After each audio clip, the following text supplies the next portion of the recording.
হুগলি জেলার শিয়াখালা সন্দীপ ঘোষ নামে এক ব্যক্তি 20শে ফেব্রুয়ারি চণ্ডীতলা থানায় উপস্থিত হয়ে একটি প্রতারণার অভিযোগ দায়ের করেন। তার একটি ডিয়ার লটারির দোকানে দুজন অপরিচিত ব্যক্তি এসে দাবি করেন তাদের প্রায় 3 লাখ টাকার পুরস্কার লেগে গেছে।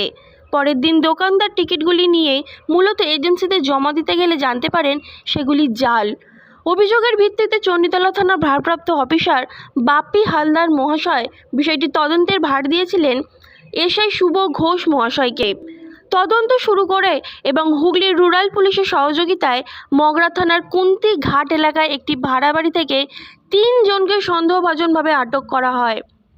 অভিযোগকারী পরবর্তীতে মহামান্য আদালতে আসামিদের শনাক্ত করেন।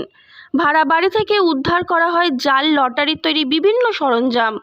এর মধ্যে রয়েছে ল্যাপটপ, পেন ড্রাইভ, উচ্চমানের প্রিন্টার, লটারি কাটার স্কেলিং বোর্ড, লটারি প্রিন্টারের কাগজ, এছাড়া প্রিন্টের পেপার, 9টি মোবাইল ফোন, 40টি বিভিন্ন ব্যক্তির নামে এটিএম কার্ড, একাধিক প্যান কার্ড, কিছু জালি আধার কার্ড ও একটি 4 চাকার গাড়িও বাজেয়াপ্ত করা হয়।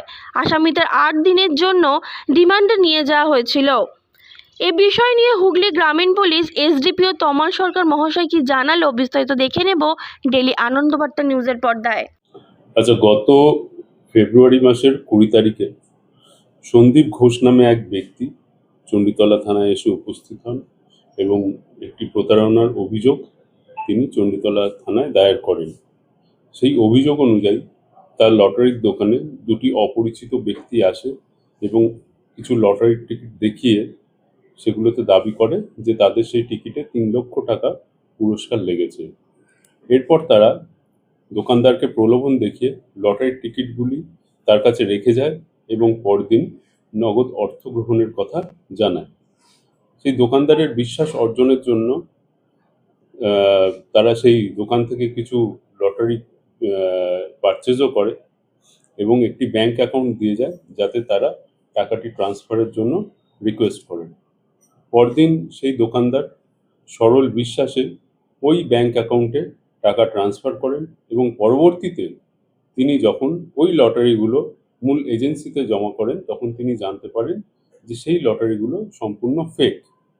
তো এই অভিযোগের পরিপ্রেক্ষিতে চণ্ডীতলা থানায় একটি এফআইআর লজ হয়, যার number Chanditala PS case number 137/26 dated 20/2/26 under section 3184 এবং 3162 বিএনএস এবং পরবর্তীকালে অ্যাডিং সেকশন লাগে সেকশন 338 বিএনএস। এই অভিযোগে যারা অভিযুক্ত ব্যক্তি ছিল, এই কেসে যারা অভিযুক্ত ব্যক্তি ছিল তাদের নাম সুরজিৎ সরকার, বাবার নাম প্রদীপ সরকার, রাইস মিল পাড়া, দক্ষিণ গোপালপুর, পিএস বলাগড়। দ্বিতীয় ব্যক্তি কাজল শেখ, বাবার নাম লিয়াকাত শেখ, অফ মোজেমপুর, পিএস কালিয়াচক, মালদা। এবং তৃতীয় ব্যক্তি প্রীতন সোনি, বাবার নাম রবি কুমার, দাহিসার মীরা রোড, পিএস দাহিসার, মুম্বাই।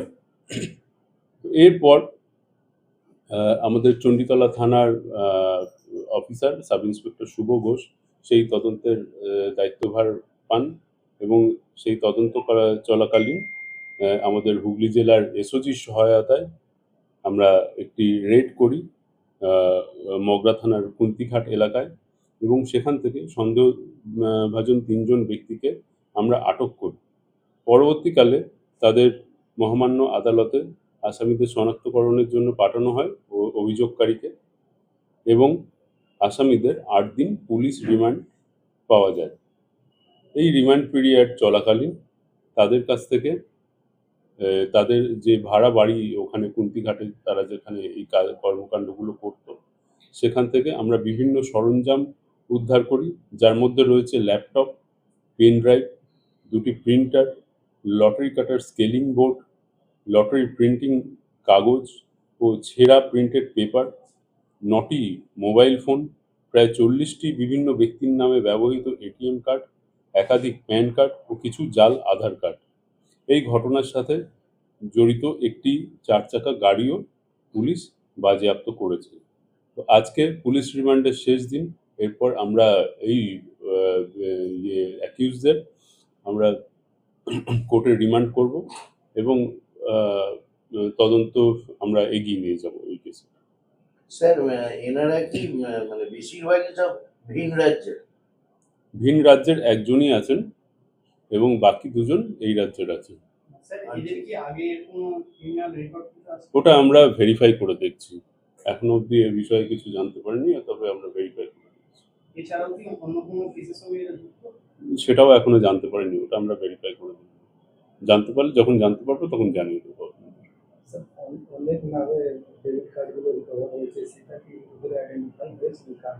এগুলো আইডেন্টিফিকেশন চলছে।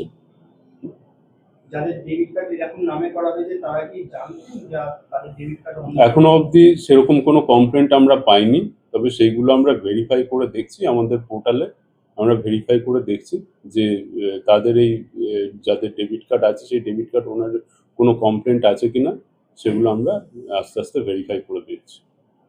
এবং তার পাশাপাশি স্যার এদের সাথে আরো কেউ যুক্ত কিনা সেটাও কি আপনারা ভেরিফাই করছেন? হ্যাঁ, সেটা প্রত্যেকটা পাড়া এবং প্রত্যেকটা গ্রামে ছড়িয়ে ছিটিয়ে রয়েছে লটারির দোকানগুলো। সেই লটারির দোকানগুলো কি পুলিশি নজরদারি বাড়ানোর কিছু সম্ভাবনা রয়েছে? পুলিশি নজরদারি তো অলরেডি চলছে, কিন্তু আপনাদের মাধ্যমে আমি তাদের কাছে একটি বার্তা পৌঁছাতে চাইব যে এই ধরনের কোনো ষড়যন্ত্রে পা না দিয়ে টাকা ট্রান্সফার করার আগে দয়া করে সেগুলো আগে ভেরিফাই করে নেবেন। তারপরে যদি সে জেনুইন হয় তবেই টাকা ট্রান্সফার করবেন। আর যদি এ ধরনের কোনো জালিয়াতির যদি কোনো খবর পায় তাহলে সাথে সাথে যেন তারা থানায় যোগাযোগ করে। স্যার কমপ্লেন করে যে যার অ্যাকাউন্ট থেকে টাকাগুলো ট্রান্সফার হয়ে গেছে ফ্রড, তারপর এরকম cyber crime complain lodge action Hooghly জেলা গ্রাম পুলিশের এসপি অফিস এরকম। না, এটা চণ্ডীতলা থানাতেই এই কমপ্লেন্টটা লজ হয়েছিল এবং সেই কমপ্লেন্টের বেসিসে আমরা ইনভেস্টিগেশন করেছি এবং এক্ষেত্রে আমরা এসওজির কিছু সহায়তা নিয়েছি, কিন্তু এটা সাইবার ক্রাইম পিএসে কোনো কমপ্লেন্ট লজ হয়নি। আর এটা কি স্যার সাইবার